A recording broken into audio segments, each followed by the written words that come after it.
Hello everyone, welcome to the channel. So in this video I'm going to show you how to extract the spectral signature from the various land cover features using Sentinel-2A Imagery in Google Earth Engine. So now let's get started. So understanding the spectral behavior of various land features is a fundamental in remote sensing based classification, and for example the land use land cover mapping and environmental monitoring. This study employs Sentinel-2A Surface Reflectance data within our Earth Engine platform to extract and analyze the spectral signature of distinct land cover types such as the vegetation, dense vegetation, surface water, sand and cloud within hydrologically defined study area. So Sentinel-2A is a part of Copernicus Earth Observation Program, which offers a high-resolution multispectral imagery across the 13 spectral bands ranging from visible to shortwave infrared, and making it particularly effective for the land cover classification. So among these bands such as blue, green, red and near infrared and shortwave infrared plays a crucial role in analyzing the surface characteristics and identifying the land cover types based on their unique reflectance property.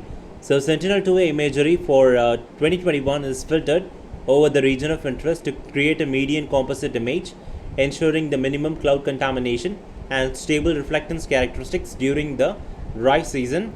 The selected composite is visualized using a false color composite within the near infrared, red and green, which enhances the vegetation visibility and helps differentiate between the different land features. So the region of interest is corresponding to the various land features, which includes the dense forest, land, surface water and general vegetation and clouds, are then either drawn manually or imported. So the spectral characteristics of each of the class are quantitatively extracted using the mean reducer, and the results are visualized through an interactive spectral profile chart. So this chart presents a mean reflectance value across the selected Sentinel-2A bands, offering an insight into how the different surface reflects electromagnetic energy. Such profile serves as the foundational reference for our supervised classification, vegetation health assessment and water body delineation and change detection studies. So let me get back to Earth Engine. So now to extract the spectral signature for any land cover features, for example, we're going to specifically extract the land cover, the spectral signature from the various land cover features like the water body, the surface water body, dense vegetation, sand and cloud. So first let us define our region of interest to proceed our analysis. So to define our region of interest, we're going to use the HydroBASIN Level 6 as to delineate a specific basin of our choice, to select that particular basin as our study area, and we're going to use the Sentinel-2A Imagery and we're going to make it as a false color composite, and further we're going to extract the spectral signatures. So first we're going to load our watershed boundary data. So to do that, first we're going to define a variable called the basin boundary equals to Earth Engine dot feature collection WWF hydroshed V1 basin high base 6. So using this particular code you can access the HydroBASIN Level 6 basin dataset. So for that we are mentioning this particular code, and the next step we're going to add this particular layer into Earth Engine. So to do that we're going to define map.addLayer, the basin boundary. So basin boundary referring to this particular variable, and the next step we're going to define the default visualization parameter for our layer. So I mentioned this curly bracket, and we're going to output the layer name as all basins. So let me first reset this, and let me run this code. And once you did that, we're going to navigate to the layer section here, and I'm going to turn off other layers. I'm going to turn on this particular layer called all basins. So now you can able to visualize it. So we have managed to import the HydroBASIN Level 6 dataset. So we can able to see here. So for example, we're going to specifically select this particular basin of your choice. So to select this particular basin, all you have to do is just place a point over this particular basin boundary. So you can also select any basin of your choice, for example any part of the world as a basin boundary. So I'm going to select particularly this basin of for my region of interest. So to do that, first we're going to navigate to this option called, we're going to select this particular one called add a marker. So I'm going to click this option called add a marker, and once you did that, so I have already taken the samples from the different land cover classes. So to create a point data, we're going to click this option called a new layer, and once you did that, So we're going to place a point over this particular basin here. So I placed my point over this particular basin. So the next step, I'm going to extract the latitude and longitude of that particular point data. For example, the variable geometry, which represents this particular point here. So this particular point. So I will turn off other point data here. So I'm going to turn off this. So you can able to see I've placed a point over this particular basin. So once you place the point here, so that you can able to see the variable called geometry. So I'm going to click this option called show generated code. So we're going to copy this latitude and longitude. So I'm going to click this option called show generated code. So I'm going to navigate to the down section here. So we can able to see the variable called geometry here. So I'm going to copy this latitude and longitude of this particular study area. So once you copied it, I'm going to using Ctrl+C in your keyboard, and I'm going to paste this particular latitude and longitude in this variable called POI coordinates. So I'm going to paste this particular latitude and longitude over this particular inside this variable using Ctrl+V in your keyboard. So once you placed your latitude and longitude of your study area, so next step we're going to define another variable. So first this variable is holding the latitude and longitude of this particular point. So in the next step we're going to convert this latitude and longitude into a point data. So to do that, we're going to define a variable POI equals to earth_geometry.point POI coordinates, referring to this particular variable. So now it's going to convert this particular latitude and longitude into a point data. So in the next step, we're going to use this particular point data to filter this particular study area. For example, this particular study area, let me turn this off. So we're going to filter this particular study area of our choice here. So to do that, we're going to define another variable called variable study area equals to basin boundary, and we're going to apply a filter function, filter bound function. So dot filter bound POI, referring to this particular variable. And using this point data, we're going to filter the specific basin boundary. So I'm going to mention, so map.center object study area, and to center this particular layer, we're defining this particular code. And next, to add this layer, we're going to define map.add layer study area with the default visualization parameter, and output the layer name as study basin. So now let us run this code and visualize the result here. So in the layer section here, you can able to visualize here. We have all basins. Let me turn on all basins. So from all basins, we have now managed to filter out this particular basin of our choice. For example, this particular basin. So we have managed to filter this particular basin using the point data. So you can able to see. So in the next step, we're going to access our Sentinel-2A imagery. So let me navigate to this particular option here. So to load and filter the Sentinel-2A Surface Reflectance imagery, so we're going to define another variable called S2 collection equals to earth_image collection Copernicus S2 Surface Reflectance harmonized. So using this particular code, you can access the Sentinel-2 Surface Reflectance imagery. And next, we have to apply the temporal filter for the specific year. For example, we're going to specifically select this particular year, that is 2021. It's going to be my analysis time period. So you can arrange or change your year according to your choice based on this particular dataset availability. So this particular dataset availability starts from 2017 to 2025. So based on that, you can arrange it accordingly. So I have going to filter my temporal time period from 2021 December 1st to 2021 December 31st. And in the next, I'm going to apply this particular function in order to filter the image based on our study area. So I'm going to filter this particular Sentinel-2A imagery based on my study area. So I'm going to apply dot filter bound function. So dot filter bound function study area. So study area referring to this particular variable. So now it's going to give us the image which only holding this particular study area boundary. And in the next step, we're going to define in order to visualize the details about this particular imagery.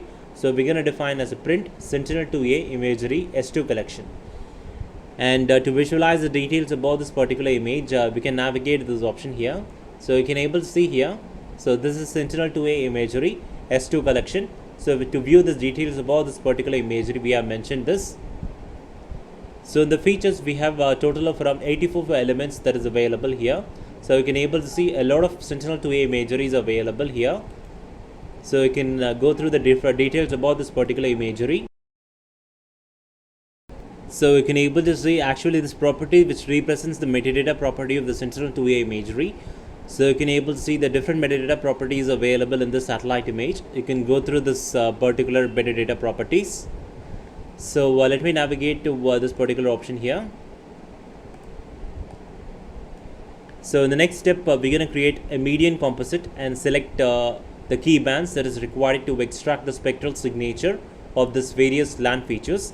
So to do that, first we're going to define a variable called S2 composite. So we are compositing an image because we are filtering for this particular month in this year. For example, in the December 2021. So we are specifically focusing on the during December time. So in order to acquire a single image out of this entire image collection for this entire month, so we are using this median function, and also we are using median function in order to avoid extreme high and low values. So in case of mean statistical function, it can provide extreme high and low values. So in order to avoid that, we are using a median function here. So for that, we are defining this variable S2 composite equals to S2 collection dot median function.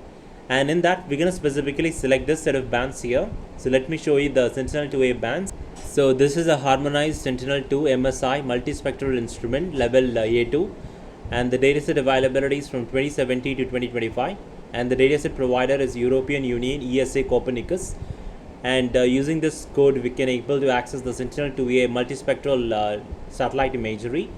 And let us go through the different bands that is available in this dataset. So starting with, you can able to see here. So these are the different bands that is available in this dataset. Starting with the B1, which represents the 60 meter band with a wavelength ranging from 443.9 micrometers to 442.3 nanometers. So for 443.9 nanometers to or 442.3 nanometers. So this is an aerosol, and followed by the B2, B3 and B4, which is 10 meter resolution, as a blue, green and red band, and followed by the B5, B6, B7 and B8. It is B5, B6 and B7 is the red edge, and which has a resolution of around 20 meters, and followed by the B8, which represents the NIR band, that is near infrared band. So the wavelength for this particular band is around 835.1 nanometers, and the resolution is a 10 meter resolution. And followed by, we have different band that is available, so you can go through the details about this particular band. And followed by the B11 and B12 is of 20 meter resolution, so which is a short wave infrared band of short wave infrared 1 and short wave infrared 2. So let me get back to Earth Engine. So we're going to select this specific set of band for our spectral signature and extraction. So we're going to use select this following set of bands here. For example, we're going to select B2, B3, B4, B5, B6, B7, B8, B8A and B9. And next step, we're going to clip it based on our region of interest. So to clip it based on our region of interest, we're going to apply this particular function called dot clip function study area. Study area refers to this particular boundary file. So we're going to clip the median composite image based on our region of interest, that is our study area. And in the next step, we're going to apply the false color composite in order to extract, in order to set a different, in order to see the visibility of the different density of vegetation. So for that, we are using the false color composite. To create a false color composite, we're going to define I'm going to define map.addLayer S2 composite, referring to this particular variable. And bands, we're going to use in order to create a false color composite, we're going to use this following set of bands like B8, which refers to the NIR band, that is near infrared band, and followed by the B4 and B3. So the B4 and B3, which represents this particular band, that is so B4 and B3, that is green and red band. So B4 represents red band, and B3 represents the green band. And the resolution of this band is 10 meter resolution. So we're going to use a 10 meter resolution for B3, B4 and B8. B8 is the NIR band. So let me get back to Earth Engine. And to create a false color composite, this is the band arrangement to create a false color composite. B8 followed by B4 and followed by B3. And we're going to set the minimum and maximum value around 0 to 4000.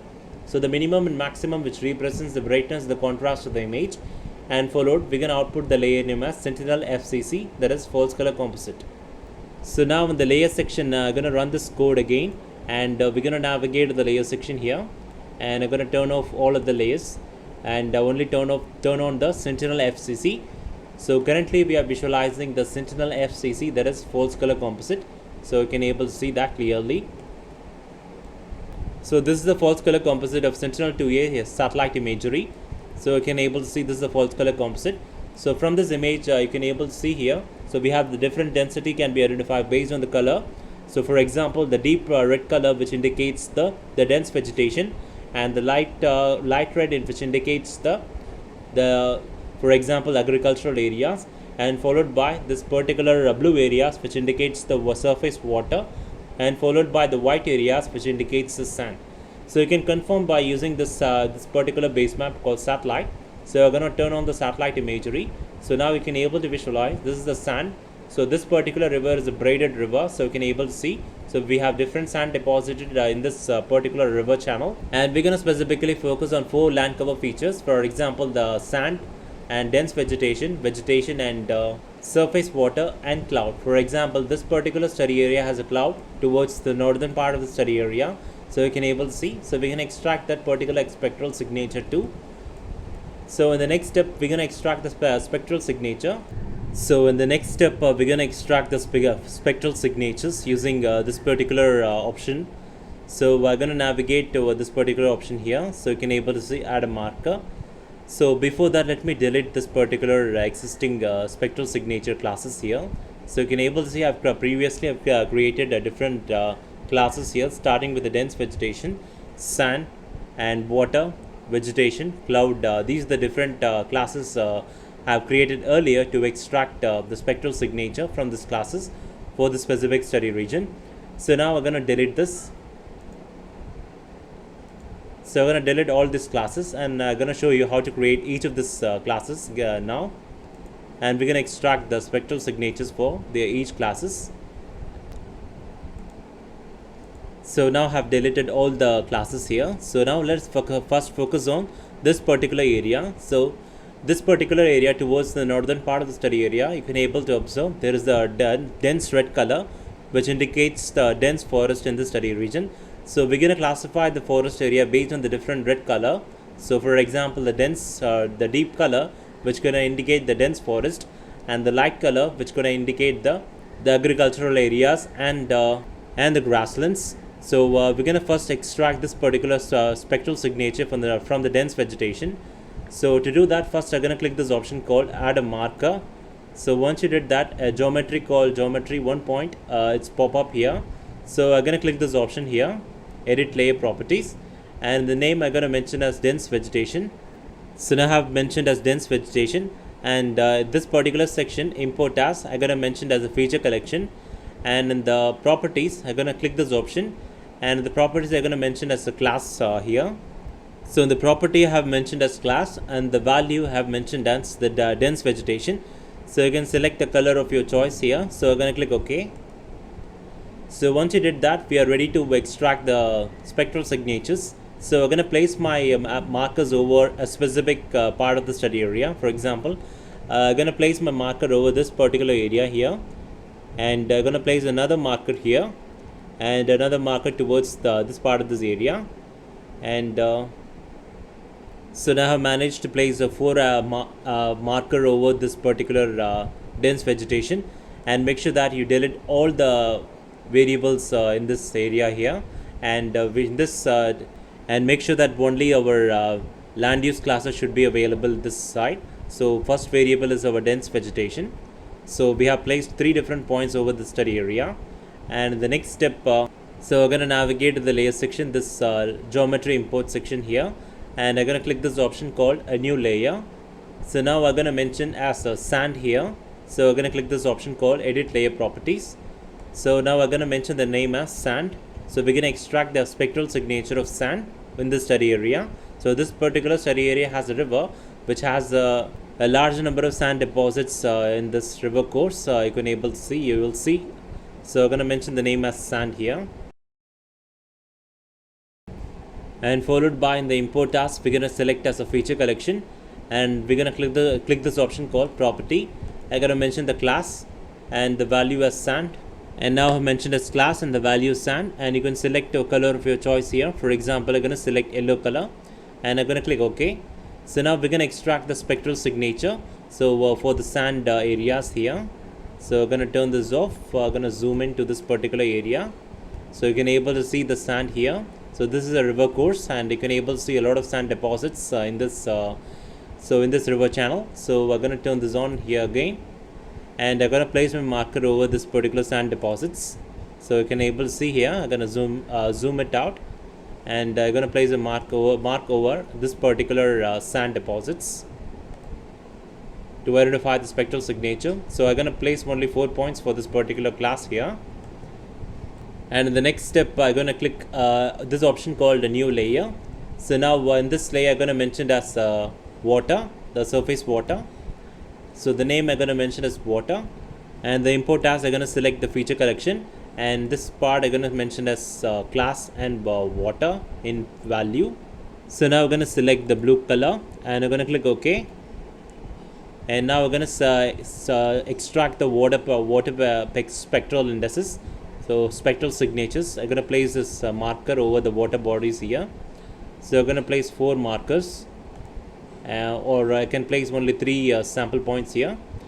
And next step, I'm going to add another class here. So I'm going to click this option. Let me turn this off, and I'm going to click this new layer, and I'm going to click this option called edit layer properties. So I'm going to mention the name as vegetation. Previously I have mentioned dense vegetation. Now I'm going to mention as vegetation. And similar step, and now I'm going to click OK. So now I'm going to extract. I'm going to place a marker over the vegetation areas. Previously we selected the dense vegetation, which has a deep red color. So I'm going to place my marker over the light red color here. So for example, I'm going to place a marker over this particular area, and I'm going to place a marker over this particular area. So I'm going to place only 3 sample points. So to navigate, we cannot use a mouse, so we have to turn this off, and we have to navigate to the area, and we're going to turn this on, and I'm going to place this marker over this particular area. So I've placed 3 points here. So the next step, I'm going to create another feature. So we're going to turn this new layer, and I'm going to click this option, and I'm going to place the name as cloud, and then geometry section I'm going to select feature collection, and the properties similar. I'm going to place property as a class, and the value as cloud. And now we can select your color of your choice here. So and I'm going to click OK. So now I'm going to place my marker over the cloud features. So you can able to see in the northern part of the study region we have these clouds here. So I'm going to place my marker over this particular area. So I'm going to turn this on, and I'm going to place a marker over this particular spots here. And once you have completed this, the next step, so we're going to merge all the land cover classes into one single feature collection. So we're going to turn this off here. So to do that, we're going to define a variable called land cover ROI equals to dense vegetation, referring to this particular variable, and followed by dot merge sand. So referring to this particular variable sand, and followed by merge water. So referring to this particular variable water, and followed by the merge vegetation. We're going to mention as vegetation, and last we're going to mention dot merge cloud. So we're going to extract all this the spectral signature of these land features. So in the next step, we're going to extract the mean spectral value for each classes.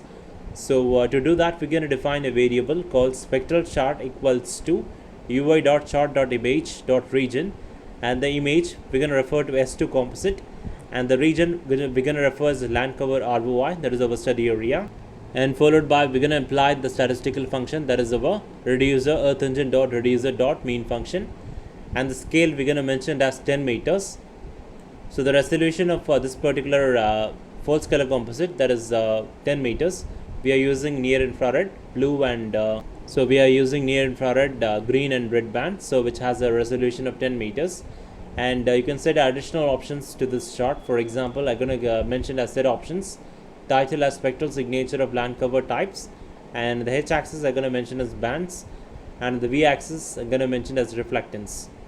And last, to visualize the spectral signature chart, I'm going to mention as print spectral chart, referring to this particular variable. And to center this, we're going to mention map.set center, and this particular line of code is not important.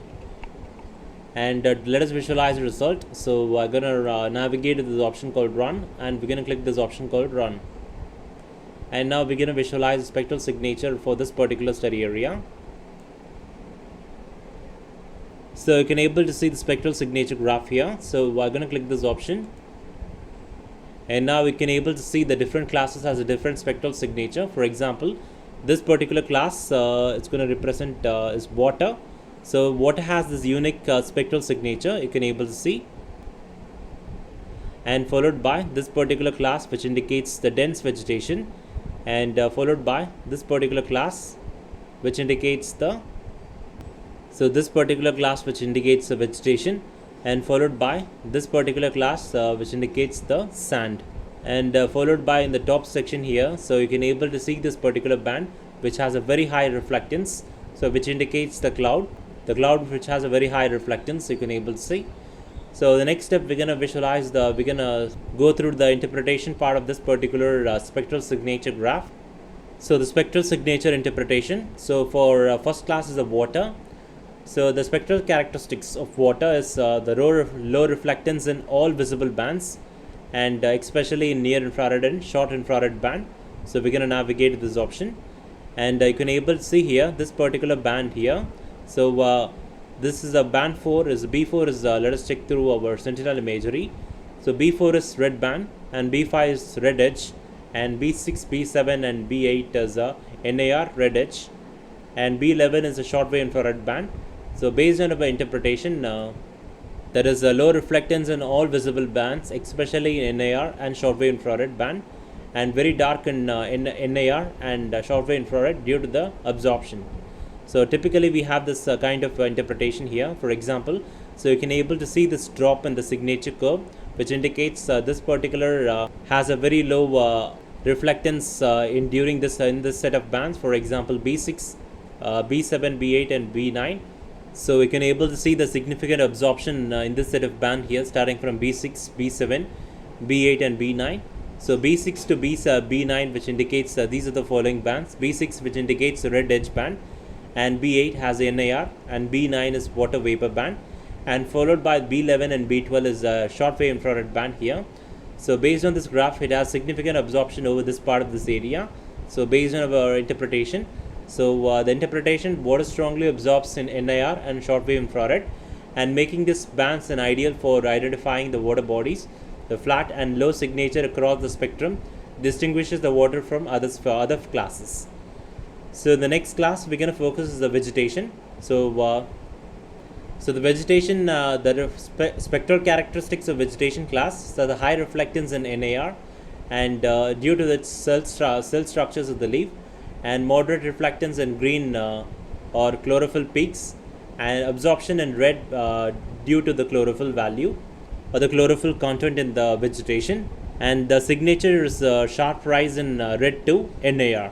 So let us visualize this particular one in the graph here. So starting from a sharp rise in red to NAR. So based on our bands here, the red and NAR. So red is B4 and NAR is B8. Now let us take a look at the graph. So B4 and B8. B4 is red band and B8 is NAR. So next is the vegetation class. So B4 is our red, which has a strong reflectance, can be observed from B4. So you can able to see B4 is a red band which has a strong reflectance, not a significant reflectance, but it has a strong reflectance. And compared to the B8, so B8 has a very high reflectance value here. So you can able to see this particular set of line which indicates the dense vegetation. So you can click this option and you can able to view this is the dense vegetation. So now we are viewing vegetation, right? So this is the vegetation class. So within the B4 you can able to view it has a reflectance, this amount of reflectance, and in the B8 which has a very high reflectance in B8 which is NAR band, this near infrared band. So the next observation is so it has a high reflectance in NAR, so as we observed previously, and it has absorption in red due to its chlorophyll value, the chlorophyll content of the vegetation, and the moderate reflectance in green. So you can able to see the moderate reflectance in green, and absorption in red due to its chlorophyll value. So let me get back. So it has an absorption in B4, so you can able to see there is an absorption, and it has a very high reflectance in B8, so you can able to see, and it has a moderate reflectance in B3. So B3, which indicates the B3 is a green band, you can able to see it has a moderate reflectance in green. So you can able to see the moderate reflectance in green for vegetation class. So interpretation, the vegetation shows a strong red edge between the red and the NIR bands and useful for plant health monitoring. So the next class is the dense vegetation. So the spectral characteristics of dense vegetation has a very high reflectance in NIR and even higher than the moderate vegetation, and very low in red, and due to the high chlorophyll content, and lower reflectance in short wave infrared and compared to the spare vegetation. So lower short wave infrared reflectance compared to the spare vegetation, and the signature is steeper red edge than the regular vegetation, and a stronger NIR response, and the lower the red in the red band, that is absorption in red, and denser and healthier vegetation, which indicates denser and healthier vegetation if it has a strong reflectance in NIR and absorption at red band. So let's check this out here. So this is about dense vegetation. So I think this particular one is the dense vegetation. So this is a dense vegetation. Based on our interpretation value, it has strong absorption at B4, that is red band. You can able to see from this particular graph, it has very strong absorption in B4 band, which is the red band, and it has a very high reflectance in B8, that is near NIR band, that is near infrared band. You can able to see here. So B8 is NIR, so near infrared band. So you can also add short wave infrared band to increase the accuracy of this analysis. For example, I have added only B2 to B9, so you can add even the short wave infrared band in order to increase the accuracy of this analysis. And in the next step, we're going to visualize the class. The fourth class is the sand. So the spectral characteristics of sand. So based on this characteristics, it has a moderate reflectance across visible near infrared and short wave infrared. No distinct absorption or peaks. The curve is relatively flat or gently sloping. So now let us check this out with our graph. So you can able to see here, this is our sand. So this particular graph which indicates the sand here, you can able to see. So these are the sand you can able to see from this graph here. So this particular one is this particular line is the sand. So it's completely flat, invisible and near infrared and short wave infrared band. So short wave infrared region. So you can able to see this band here. It is completely flat here. This particular band. So which indicates the sand spectral signature. And next is it has a smooth signature is a smooth increase from the blue region to short wave infrared region. So the reflectance, it increases from the blue band to short wave infrared band. It smoothly increases from blue to short wave infrared band. So let us check this out. So based on this observation, the blue band which lies at let me check this out.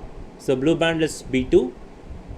So you can able to see this blue band is B2, and the reflectance start to rise from the B2 here, and it keeps on maintains strongly. It keeps on increasing from that particular band. You can able to see.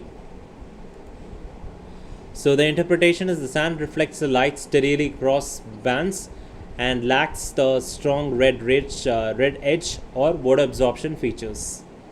And followed by the last is there is a cloud here. So you can able to see this is the cloud classes. We have three samples here. So the cloud has a very high reflectance, so it reflects all the spectrums. So you can able to see from this particular spectral signatures of cloud here. So cloud has a very high reflectance. You can able to see all the three samples which has a very high reflectance. So you can able to see here. So this particular line which indicates the cloud. So you can able to see this is the cloud here. So this is a cloud class, the spectral signature of cloud. And the short interpretation about this following set of classes here. For example, the water body, the surface water has a low reflectance in blue region, and low reflectance in green, and red has a very low, and NIR has a very low, and short wave infrared has a very low reflectance, but strong absorption in near infrared and short wave infrared band.